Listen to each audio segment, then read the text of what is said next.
नमस्कार दोस्तों, मैं संजय कुमार स्वागत करता हूं आप सभी का हमारे चैनल PWS क्लासेस पर। दोस्तों, अभी रीजनिंग में जो हम लोगों ने चैप्टर स्टार्ट किया हुआ है वो है कैलेंडर, और आज इस टॉपिक की हमारी ये दूसरी वीडियो है। आज की वीडियो में हम लोग कुछ प्रीवियस ईयर के जो क्वेश्चंस हैं पहले उन्हें सॉल्व करेंगे और उसके बाद कुछ आगे के नए कंसेप्ट की ओर बढ़ेंगे। तो दोस्तों, अगर आप लोगों ने हमारी पार्ट 1 अभी तक नहीं देखी तो डिस्क्रिप्शन पे दिए हुए लिंक पे जाके आप एक बार पहले उस वीडियो को ज़रूर देखें, क्योंकि जो हम लोग क्वेश्चंस यहाँ पर अभी सॉल्व करने वाले हैं उनका कंसेप्ट हम लोग वहाँ पर को पूरा का पूरा पढ़ चुके हैं। अगर आप एक बार वो कंसेप्ट क्लियर कर लेते हैं तो इन क्वेश्चंस को आप लोग बहुत बेहतर तरीके से सॉल्व कर पाएंगे। तो दोस्तों, आते हैं हमारे क्वेश्चन पे। जैसा कि दोस्तों आप लोग इस क्वेश्चन पे देख सकते हैं, यहाँ पर आपको दिया हुआ है एक साल सोमवार से शुरू होता है और मंगलवार को समाप्त होता है। इस साल में 16 जनवरी से 15 मार्च तक कितने दिन होंगे। दोस्तों, बहुत बेसिक सा क्वेश्चन आप लोगों से यहाँ पर पूछा गया है, लेकिन ये क्वेश्चन आप लोगों का एक छोटे से कंसेप्ट पे डिपेंड करता है जो हम लोग पार्ट 1 पे पढ़ चुके हैं। दोस्तों, हमने पार्ट 1 में देखा था कि सामान्य वर्ष में क्या होता है, साल का पहला दिन यानी कि 1 जनवरी और साल का अंतिम दिन यानी कि 31 दिसंबर दोनों सेम रहते हैं। लेकिन अगर हम बात करें लीप वर्ष की, लीप वर्ष में क्या था दोस्तों, जो साल का पहला दिन था, अगर साल का पहला दिन यानी कि 1 जनवरी आपका अगर सोमवार होगा तो साल का अंतिम दिन यानी कि 31 दिसंबर आप लोगों का क्या होता था, एक दिन से बढ़ जाता था, यानी कि एक दिन बाद जो दिन आएगा वो होगा आपका साल का अंतिम दिन यानी कि मंगलवार। इस क्वेश्चन में आप लोगों को कुछ इसी तरीके का दिया है। अगर वर्ष का पहला दिन सोमवार था और अंतिम दिन मंगलवार, तो इसका मतलब दोस्तों ये आपसे बोलता है ये एक लीप वर्ष है। इस क्वेश्चन में आप लोगों से लीप वर्ष की बात की गई है। और देखिए अब कितना आसान ये क्वेश्चन हो जाता है। यहाँ पर आपसे पूछा गया है 16 जनवरी से 15 मार्च तक। तो दोस्तों, किसी लीप वर्ष में 16 जनवरी से 15 मार्च तक आप लोगों के कितने दिन होंगे ये आपको बताना है। अब दोस्तों, यहाँ पर को जो फरवरी का महीना है ये 29 जाएगा। क्यों? क्योंकि इसने घुमा फिरा के आपको दिया हुआ है ये कैसा वर्ष है, लीप वर्ष। और जनवरी में आप लोगों को कहाँ से इसने दिन लेने के लिए बोला है, 16 जनवरी से। दोस्तों, जैसा कि आप लोग जानते होंगे जनवरी का महीना 31 जाता है। अगर मैं 16 जनवरी से लूँ यानी कि 15 दिन हटा दूँ तो बचे कितने दिन, 16 दिन जनवरी के बचे। फरवरी लीप है तो 29 दिन फरवरी के पूरे आएंगे और 15 मार्च तक हमने यहाँ पर लेना है तो मार्च के कितने दिन आएंगे, 15 दिन। तो टोटल कितने दिन हो जाएंगे दोस्तों, इनको जोड़ के हम बड़ी आसानी से निकाल सकते हैं। ये कितना हो जाएगा आपका 60। तो दोस्तों, बहुत आसान क्वेश्चन था, लेकिन ये पूरा का पूरा आपका डिपेंड करता था एक छोटे से कंसेप्ट पे। दोस्तों, जैसा कि अगले क्वेश्चन पे आप लोगों को दिया हुआ है 1 जनवरी 2006 को रविवार था, तो 1 जनवरी 2010 को सप्ताह का कौन सा दिन होगा। तो दोस्तों, बड़ा आसान ये क्वेश्चन हो जाता है। हम लोगों ने एक बेसिक सा कंसेप्ट पढ़ा था। अगर हम एक वर्ष से दूसरे वर्ष की ओर जाते हैं, जैसे यहाँ पर 6 से हमें 10 तक जाना है, तो हमने बात करनी है 2006 की, 2007 की, 2008 की, 2009 की और 2010 की। दोस्तों, वहाँ पर मैंने आप लोगों को बताया था कि अगर 4-5 साल का गैप होगा तो हमें कोई ट्रिक या फिर कोई और मेथड सीखने का ज़रूरत नहीं है। हम लोग केवल और केवल उस छोटे से कंसेप्ट की हेल्प से सॉल्व कर सकते हैं। इसीलिए मैं फिर से रिकमेंड करूँगा, अगर किसी ने हमारी पहली वीडियो नहीं देखी है तो आप लोग एक बार पहले पार्ट 1 देखिए, उसके बाद ये क्वेश्चन आप लोगों को बड़ी आसानी से समझ में आएगा। वहाँ पर दोस्तों हमने क्या बोला था कि अगर हम एक वर्ष से दूसरे वर्ष की ओर जाएंगे तो डेट सेम होने पर सामान्य वर्ष की कंडीशन में एक दिन आगे बढ़ेगा और लीप वर्ष होने पे 2 दिन आगे बढ़ेगा। और दोस्तों, लीप वर्ष की डेफिनेशन क्या थी, अगर हमारी कैलकुलेशन में 29 फरवरी शामिल होगा तो हम उसे क्या बोलेंगे, लीप वर्ष। अदरवाइज हम लोग उस पर सामान्य वर्ष का कंसेप्ट लगाएंगे। तो दोस्तों, यहाँ पर अगर मैं देखूँ तो मुझे शायद ये जो 2008 है ये एक लीप वर्ष दिख रहा है। इसका जो फरवरी है वो कितना गया होगा 29। तो दोस्तों 2006 1 जनवरी को इसने दिया हुआ है आप लोगों को संडे था।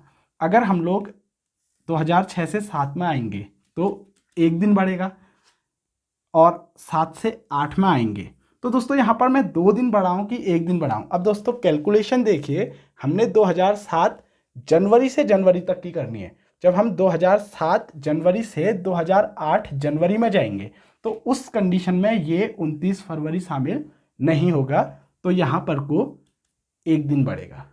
इसी तरीके से जब हम 2008 जनवरी से लेकर 2009 जनवरी तक जाएंगे तो इस कंडीशन में यहाँ पर आपका 29 फरवरी शामिल होगा, तो यहाँ पर आपके कितने दिन बढ़ जाएंगे, 2 दिन बढ़ जाएंगे, और 2009 से 2010 में जाने में भी आपका एक दिन बढ़ेगा। तो दोस्तों यहाँ पर आपके टोटल कितने दिन बढ़े 2006 से 2010 में पहुँचने तक, 1 + 1 2 + 2 4 + 1 5। तो दोस्तों 5 दिन बाद आपका कौन सा वार आएगा? जब कभी आप ऐड करेंगे तो एक दिन आगे से ऐड करेंगे। रविवार में एक दिन ऐड करूंगा तो सोमवार, 2 दिन ऐड करूंगा मंगलवार, फिर बुधवार, बृहस्पतिवार और शुक्रवार। तो दोस्तों 5 दिन ऐड करने पर यहाँ पर को जो आ रहा है वो आएगा फ्राइडे यानी कि शुक्रवार। तो 1 जनवरी 2010 को कौन सा वार होगा? शुक्रवार। इस टाइप के क्वेश्चन अगर आप लोग 8-10 प्रैक्टिस कर लेते हो तो आप लोग को इतना लंबा चौड़ा लिखने की भी ज़रूरत नहीं होगी, आप इसे मौखिक रूप में आसानी से सॉल्व कर लेंगे। तो दोस्तों अब आते हैं हम अपने अगले क्वेश्चन पे। दोस्तों इस क्वेश्चन पे आप लोगों को दिया हुआ है 2 अगस्त 2005 को शुक्रवार था, तो 2 अगस्त 2001 को कौन सा दिन होगा? दोस्तों यहाँ पर भी डेट आपको सेम दी हुई है और जो वर्ष के बीच में अंतर दिया है वो कितने 4 साल का है, तो बड़ी आसानी से इसे भी हम लोग सॉल्व कर सकते हैं। अगर दोस्तों हमसे आगे की डेटें पूछी गई हैं तो हम दिन गिन के उतने दिन आगे जोड़ देते हैं, और इसी तरीके से अगर हमको पीछे की डेट पूछी गई होगी, जैसे यहाँ पर पूछी गई है 5 की डेट हमको दी है, 2 अगस्त 2005 को फ्राइडे था, ये हमको दिया हुआ है और हमसे पीछे की डेट का एक दिन पूछा हुआ है। तो दोस्तों यहाँ पर भी आप उसी तरीके से सॉल्व कर सकते हैं। आपने बात करनी है 2001, 2002, 2003, 2004 और 2005 की। अब दोस्तों अगर मैं यहाँ पर देखूँ तो इन 5 वर्षों में केवल एक ये वर्ष है जो लीप वर्ष है, जिसका फरवरी आपका कितना जाएगा? 29। अब दोस्तों जैसे आप पहले वाले क्वेश्चन पे सॉल्व कर रहे थे, आप चाहें तो उल्टा आ सकते हैं या फिर आप चाहें तो आगे की तरफ बढ़िए। आपको दिया हुआ है अगस्त से। अब दोस्तों 2001 में अगस्त से 2002 में अगस्त तक जाने में आपका कहीं लीप ईयर शामिल नहीं होगा, तो यहाँ से यहाँ जाने में एक दिन बढ़ेगा आपका।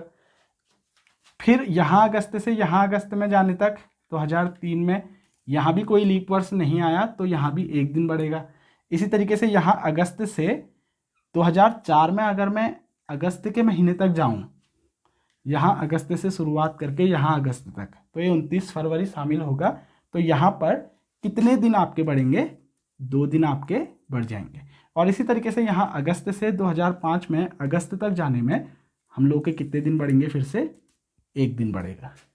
तो जहाँ पर लीप वर्ष से शामिल होगा यानी कि 29 फरवरी हमारी कैलकुलेशन में शामिल होगा, हमें 2 दिन बढ़ाने हैं और बाकियों में हमको एक दिन बढ़ाने हैं। इस कंसेप्ट को डीप में हम लोगों ने पढ़ा हुआ है पार्ट 1 पे। तो टोटल दोस्तों 2001 से 2005 में आने तक 2 अगस्त की डेट में हम लोग कितने दिन आगे आ गए? 1, 2, 4 और 5 दिन। तो दोस्तों यहाँ से यहाँ आने में 5 दिन आगे आए, तो यहाँ से यहाँ जाने के लिए 5 दिन पीछे चले जाएंगे। तो फ्राइडे से अगर आप 5 दिन पीछे जाएंगे तो देखिए दोस्तों यहाँ पर आपको दिया है फ्राइडे, यहाँ से यहाँ आने में आप एक दिन पीछे आए तो यहाँ पर आपका होगा थर्सडे यानी कि गुरुवार। यहाँ से यहाँ आने में आप 2 दिन पीछे आओगे तो यहाँ पर आपका होगा वेडनेसडे, ट्यूसडे।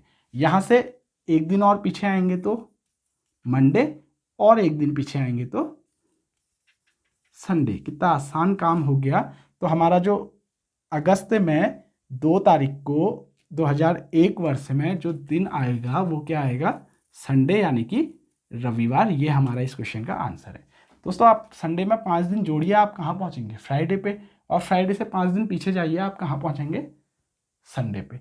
और इस चीज़ को आप लोग लिख कर भी कर सकते हैं। अगर आप सोमवार से लेके रविवार तक लिखें कुछ इस तरीके से, Monday, Tuesday, Wednesday, Thursday, Friday, Saturday, Sunday. तो दोस्तों आप अगर यहाँ पर हैं, यहाँ से 5 दिन पीछे जाएंगे तो एक दिन पीछे जाने पे 1 दिन, 2 दिन, 3 दिन, 4 दिन, और फिर यहाँ आएंगे आप लास्ट में 5 दिन।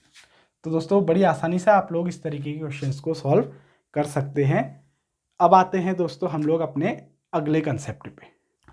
दोस्तों अभी तक हम लोगों ने जो क्वेश्चन सॉल्व किए थे, उन सारे के सारे क्वेश्चंस में जो आप लोगों को डेट दी गई थी वो सेम दी गई थी। अब दोस्तों होता क्या है, बहुत बार वो आपको सेम डेट नहीं देगा, या फिर आपसे सीधे सीधे पूछेगा कि 15 अगस्त 1947 को कौन सा दिन था। तो ऐसी कंडीशन के लिए दोस्तों हम लोगों को क्लियर करना पड़ेगा विषम दिनों का कंसेप्ट, या फिर जिसको हम इंग्लिश में बोलते हैं ऑड डेज। अब ये विषम दिन, ऑड डेज होते क्या हैं दोस्तों? अगर हम लोगों को कुछ दिन दिए गए हैं, माना 10 दिन, 15 दिन, 20 दिन, और हमसे बोला जाता है कि इसमें विषम दिन बताइए, नंबर ऑफ ऑड डेज, तो हम लोगों ने सिंपल से करना क्या है, विषम दिन का मतलब है अगर उन दिनों को सप्ताह में कन्वर्ट कर दिया जाए, सप्ताह में बदल दिया जाए, तो सप्ताह में बदलने के बाद जो दिन शेष बच जाएंगे उन दिनों को हम लोग विषम दिन बोलते हैं। सिंपल सा एग्जांपल लेके अगर मैं चलता हूं, अगर मैं 10 दिनों की बात करूं, तो दोस्तों 10 दिनों की बात करने पे 10 दिनों में आपके पूरे पूरे कितने सप्ताह बन सकते हैं? 7 दिनों का एक सप्ताह होता है, तो 7 दिनों से एक सप्ताह बनेगा और 3 दिन आपके शेष बचेंगे। तो दोस्तों अगर केवल इन 10 दिनों की बात करी जाए तो 3 दिन आपके विषम दिन होंगे, या फिर हम बोलेंगे इन 10 दिनों में 3 आपके कितने कौन से डेज हैं? ऑड डेज हैं। अब दोस्तों अगर ज़्यादा आप लोगों को दिन दिए हैं, मान लिया 50 दिन दिए हैं, तो आप 7 के पेयर बनाएंगे। तो सिंपल से आप इसे 7 से डिवाइड करेंगे। तो दोस्तों डिवाइड करने पे 7 बार पूरा डिवाइड जाएगा 49, और ये जो आपका एक दिन बचा ये होगा आपका विषम दिन, या फिर इसे आप बोलोगे ऑड डे। तो दोस्तों हम लोगों ने इस कंसेप्ट को बहुत अच्छी से यहाँ पर समझना है। एक बार बात करते हैं साल की, पूरे वर्ष की, और कुछ महीनों की, कैसे हम लोग आसानी से इन ऑड डेज को कैलकुलेट कर सकते हैं। अगर दोस्तों मैं बात करूं जनवरी की, तो जनरली जनवरी में आपके कितने दिन होते हैं? 31 दिन। दोस्तों बहुत बार हमको याद नहीं रहता है कि कौन सा महीना 31 जाएगा और कौन सा महीना 30 जाएगा। तो इसके लिए बचपन में हम लोगों ने एक कंसेप्ट देखा था, हम कुछ उंगलियों में इस तरीके से गिनते थे कि जो ऊपर में आएगा वो 31 और जो नीचे जाएगा वो 30। तो दोस्तों जनवरी आपका 31 जाता है, फरवरी आपका नीचे की तरफ है तो 28 या 29, फिर मार्च 31, अप्रैल 30, मई 31, जून 30, जुलाई 31, अगस्त फिर से 31, फिर सितंबर 30, अक्टूबर 31, नवंबर 30, दिसंबर 31। और या फिर आप वैसे सिंपल वे में इसको याद कीजिए, अगर मैं यहाँ पर लिखूँ पूरे मंथ, अगर मैं यहाँ पर लिख के आपको दिखाऊं, तो दोस्तों होता क्या है, जनवरी 31, फरवरी 28 या फिर 29, ये अल्टरनेट एज पे जाते हैं दोस्तों। 31, 30, 31, 30, केवल यहाँ पर को जुलाई और अगस्त लगातार 2 महीने ऐसे होते हैं जो 31 जाएंगे, उसके अलावा बाकी सब 31, 30, 31, 30, 31, 30, इस तरीके से आप लोगों के होंगे। तो आप लोग इसे लिख के एक बार पढ़ेंगे तो आपको ये चीज़ याद हो जाएगी बड़ी आसानी से। अब मैं अगर बात करूं जनवरी की, तो जनवरी में आपके 31 दिन होते हैं दोस्तों। अगर मुझे जनवरी में ऑड डेज निकालने के लिए बोला जाए तो मैं करूंगा क्या, जनवरी में सप्ताह में कन्वर्ट करूंगा इन 31 दिनों को। तो दोस्तों अगर मैं 31 दिनों को सप्ताह में कन्वर्ट करूं तो 7 से मुझे भाग देना होगा, क्योंकि 7 दिनों के पेयर बनेंगे, और यहाँ कितने पेयर बनेंगे? 4 पेयर, 28, 3 दिन आपके एक्स्ट्रा बच जाएंगे। तो दोस्तों ये जो 3 बचे हुए दिन होंगे शेष, ये आपके कौन से दिन होंगे? ऑड डेज जनवरी के महीने के। इसी तरीके से अगर मैं बात करूं फरवरी की, फरवरी मान लिया आपका 29 जाता है, यानी कि लीप ईयर है अगर, तो इन 29 दिनों को अगर मैं भाग करूँगा 7 से, तो दोस्तों होगा क्या, 7 4 जा 28, एक दिन जो आपका बचेगा वो क्या आपका आएगा, विषम दिन। इस तरीके से अगर मैं बात करूँ मार्च की, तो मार्च आप लोग का फिर से 31 जाता है। 31 को अगर मैं 7 से डिवाइड करूँगा तो 7 4 जा 28, और कितने दिन आपके शेष बच जाएंगे, 3 दिन आपके शेष बच जाएंगे। तो ये आपके क्या हुए, इन 3 महीनों के विषम दिन, यानी कि ऑड डेज।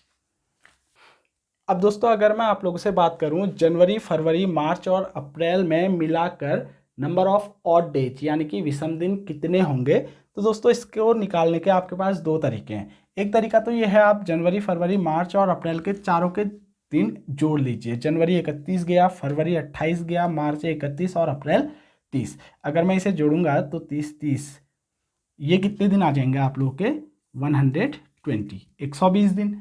अब आप इसे अगर विषम दिन निकालने लगेंगे तो इस 120 को आप 7 से डिवाइड करेंगे। 7 1 जा 7 बचा 5, 7 7 जा 49 बचा 1। ये जो आप लोगों का एक दिन शेष बचा, इन 4 महीनों में अगर आपसे पूछा जाएगा कितने विषम दिन हैं या फिर ऑड डेज हैं, तो ये कितना आएगा, 1।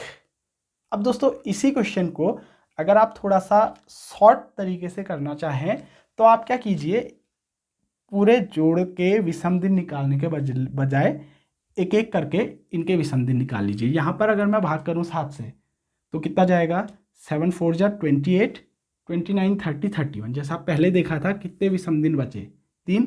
यहाँ पर कितने विषम दिन बचेंगे, 7 4 जा 28, तो कुछ शेष नहीं बचा, 0 विषम दिन। यहाँ पर फिर से 3 विषम दिन, और यहाँ पर डिवाइड करेंगे तो 7 4 जा 28, 29 30, 2 विषम दिन बचे। अब दोस्तों इन 2 विषम दिनों को आपस में जोड़ दीजिए, जोड़ना थोड़ा आसान हो जाएगा। 3 दूनी 6 2 8, 8 को फिर से आप 7 से भाग करेंगे तो दोस्तों कितना बचेगा, 7 1 जा 7। आपका जो एक शेष बचेगा ये क्या होगा, आपका विषम दिन। तो दोस्तों विषम दिन निकालने के आपके पास यहाँ पर 2 तरीके हैं, या तो आप सबको जोड़ के एक साथ 7 से डिवाइड कीजिए, या फिर सबको अलग अलग 7 से डिवाइड कर लीजिए। आपको जोड़ना थोड़ा सा आसान पड़ जाएगा, तो बड़ी आसानी से आप लोग क्या कर सकते हैं, विषम दिन ज्ञात कर सकते हैं। दोस्तों जैसा कि हमने अपनी पहली वीडियो पे भी इस चीज़ को देखा था, सामान्य वर्ष में आपके 365 दिन होते हैं। इन 365 को अगर मैं 7 से भाग करूं तो कितनी बार जाता था, 52 बार पूरा पूरा भाग जाएगा। और यहाँ पर को एक दिन आपका शेष बचता है, तो ये एक दिन इस सामान्य वर्ष के लिए क्या हुआ, आपका विषम दिन, यानी कि ऑड डे। दोस्तों अगर आपसे पूछा जाए किसी सामान्य वर्ष में कितने विषम दिन होंगे, तो 7 से डिवाइड करने के बाद, जैसा एक बार फिर देख लेते हैं, 365 को अगर मैं 7 से डिवाइड करूं तो 7 5 जा 35, 1 बचा, 5 उतरा, 7 2 जा 14, फिर से कितना बचा, 1। तो ये एक यहाँ पर को क्या आएगा, विषम दिन। इसी तरीके से अगर लीप वर्ष की बात करें तो 366 दिन होंगे। इसे अगर 7 से भाग करूं तो 52 बार पूरा भाग जाएगा, यानी कि 52 सप्ताह बनेंगे, और 2 दिन यहाँ पर शेष बचते हैं। तो लीप वर्ष के अंदर कितने विषम दिन आपके होंगे, 2 विषम दिन, या फिर 2 ऑड डेज हम लोग इसे बोलेंगे। तो दोस्तों इस टॉपिक के इससे आगे के कंसेप्ट और उसके क्वेश्चंस हम देखेंगे अपने अगले पार्ट पे। तो जुड़े रहिए, मिलते हैं अपनी अगली वीडियो पे।